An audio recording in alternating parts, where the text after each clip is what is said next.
Subhash English school की digital class में आप सबका स्वागत है। कक्षा 3 विषय हिंदी पाठ 17 जिसका नाम है परिश्रम का फल। इस पाठ में परिश्रम के फल के बारे में बताया गया है कि श्रम का हमारे जीवन में क्या महत्व है और हमें हमेशा अपनी मेहनत करना चाहिए, तभी हमें उसका फल मिलता है। ये एक कहानी के रूप में बताया गया है। बहुत समय पहले की बात है। एक गांव में दयावती नाम की एक स्त्री रहती थी। वह बहुत बूढ़ी हो गई थी। उसके परिवार में और कोई नहीं था। दयावती गांव से निकलने वाले राहगीरों को भोजन कराती थी। राहगीर प्रेम से जो कुछ दे जाते वह उसी से अपना खर्च चलाती थी। गांव वाले भी उसका पूरा ध्यान रखते थे। उसे बूढ़ी माँ कहकर सब उसका आदर करते थे। बहुत समय पहले की बात है। एक गांव था जिसमें एक स्त्री रहती थी जिसका नाम था दयावती। वह बहुत ही बूढ़ी थी। उसके परिवार में और कोई भी नहीं था, तो वो अपना गुजारा वहाँ से गुजरने वाले राहगीरों को भोजन कराकर करती थी। राहगीर भी प्रेम से जो कुछ भी दे जाते उससे ही अपना खर्च चलाती थी। गांव वाले भी उसका पूरा ध्यान रखते थे और उसे बूढ़ी माँ कहकर सब उसे बुलाते थे। एक बार रात में बूढ़ी माँ अपनी झोपड़ी में सो रही थी। अचानक 4 आदमी उसकी झोपड़ी में घुस आए। उन्होंने झोपड़ी का कोना कोना छान मारा, पर उन्हें आटा, दाल और कच्चे चावलों को छोड़कर और कुछ नहीं मिला। वे थक हार कर वहीं बैठ गए और आपस में कहने लगे। एक बार क्या हुआ, एक रात को वो बूढ़ी माँ जो है वो अपनी झोपड़ी में सो रही थी। अचानक 4 आदमी उसकी झोपड़ी में घुस आए। उन्होंने झोपड़ी का वो चारों जो थे वो चोर थे, तो उन्होंने झोपड़ी का कोना कोना छान मारा, लेकिन उन्हें वहाँ पर कुछ भी नहीं मिला। सिर्फ वहाँ पर आटा, दाल और कच्चे चावल पड़े हुए थे और वे थक हार कर वहीं पर बैठ गए और आपस में बातें करने लगे। आपको इस चित्र में दिखाई दे रहा है ना, ये बूढ़ी माँ सो रही है और ये 4 व्यक्ति जो यहाँ पर चोरी करने आए थे, पूरे झोपड़ी में उन्होंने संभाला पर उन्हें कुछ भी नहीं मिला। आज तो हमें कुछ नहीं मिला, भूख के मारे दम निकल रहा है। तो उनको कुछ नहीं मिला चारों को, तो आपस में बैठकर वो बातचीत करने लगे कि आज तो हमें कुछ भी नहीं मिला, अब हमें भूखा ही सोना पड़ेगा। खटपट सुनकर बूढ़ी माँ की नींद खुल गई। उसने उनकी बात सुन ली, वह उठकर बैठ गई।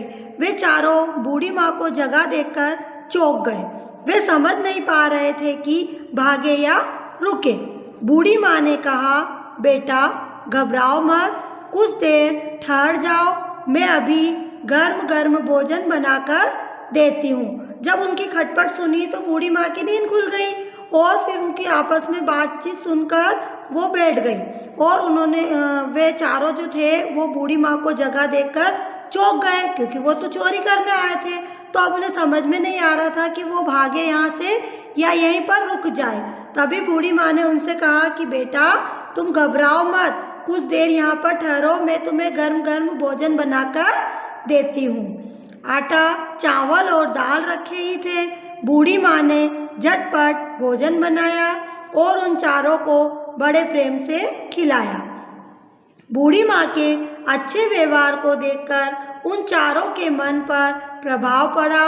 उन्हें अपने काम पर पछतावा होने लगा।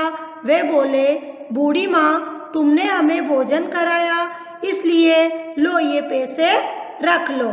जब वहाँ पर आटा, दाल, चावल पड़े हुए थे तो बूढ़ी माँ ने झटपट उन चारों के लिए भोजन बना दिया और उन चारों को बड़े ही प्रेम से भोजन कराया। तो बूढ़ी माँ के उस अच्छे व्यवहार को देखकर उन चारों का मन जो था वो परिवर्तित हो गया और उनको अपने काम पर बहुत ही पछतावा हुआ कि हम तो यहाँ चोरी करने आए थे, लेकिन ये बूढ़ी माँ ने देखो हमें कितना अच्छा भोजन बनाकर करवाया है।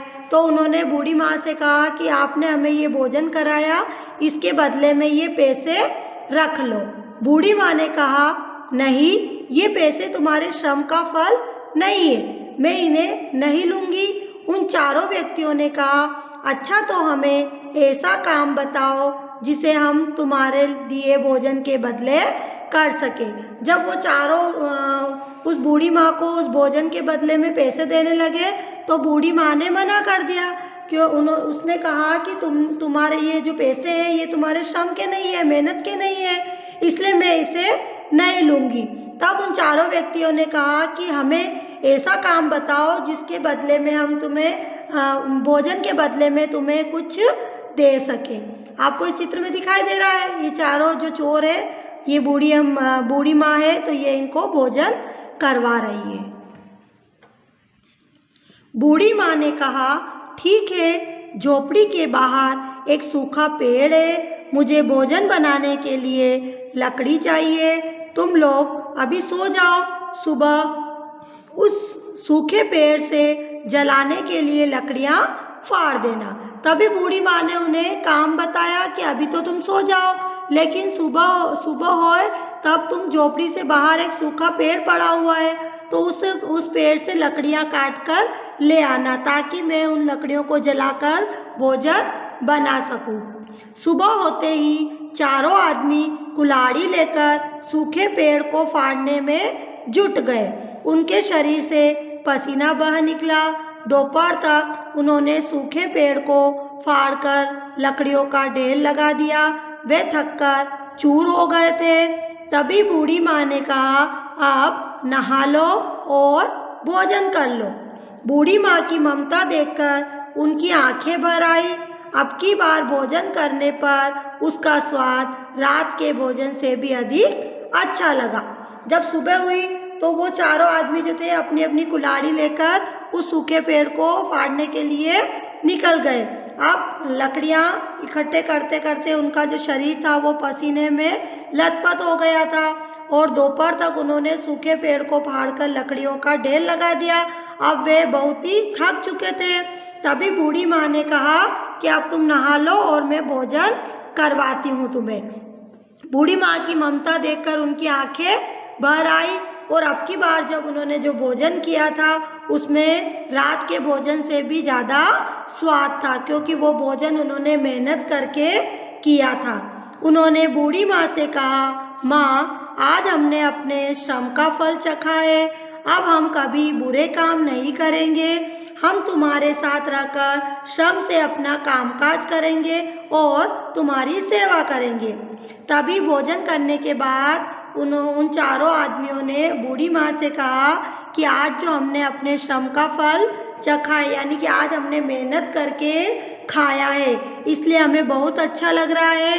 अब हम जो ये चोरी का काम करते थे तो अब हम ये बुरा काम कभी नहीं करेंगे और तुम्हारे साथ ही रहेंगे और अपने श्रम से अपना कामकाज करेंगे और तुम्हारी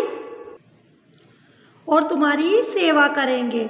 तो बच्चों, हमें इस पाठ से शिक्षा मिलती है कि हमें बुरे कार्य नहीं करना चाहिए और हमें हमेशा मेहनत करके ही खाना चाहिए और दूसरों की मदद करना चाहिए। तो हमें इस पाठ से यही शिक्षा मिली है और इसी शिक्षा को हमें अपने जीवन में उतारना चाहिए।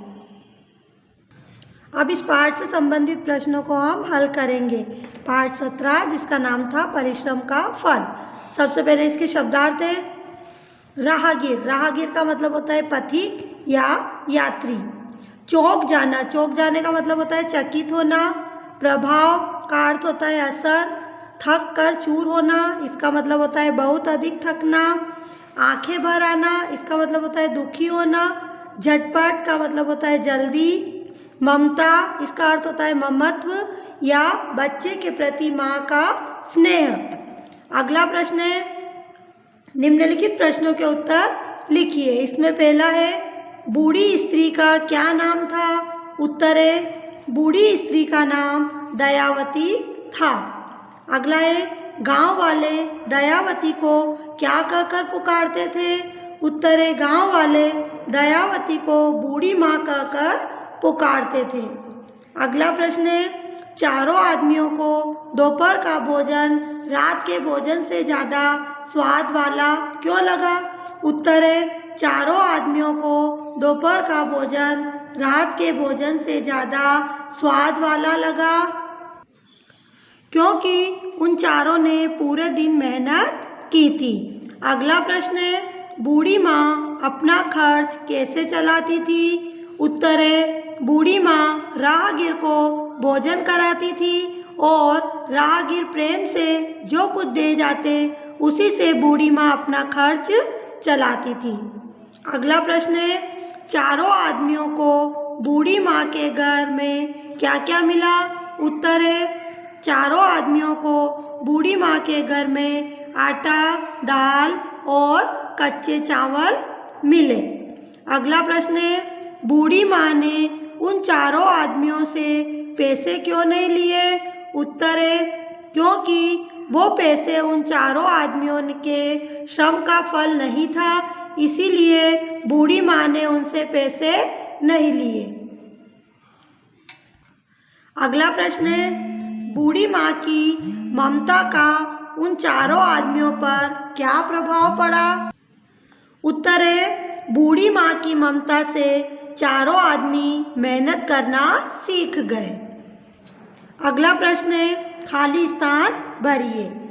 इसमें क है, चार आदमी डैश में घुस गए। किस में घुस गए थे? झोपड़ी में।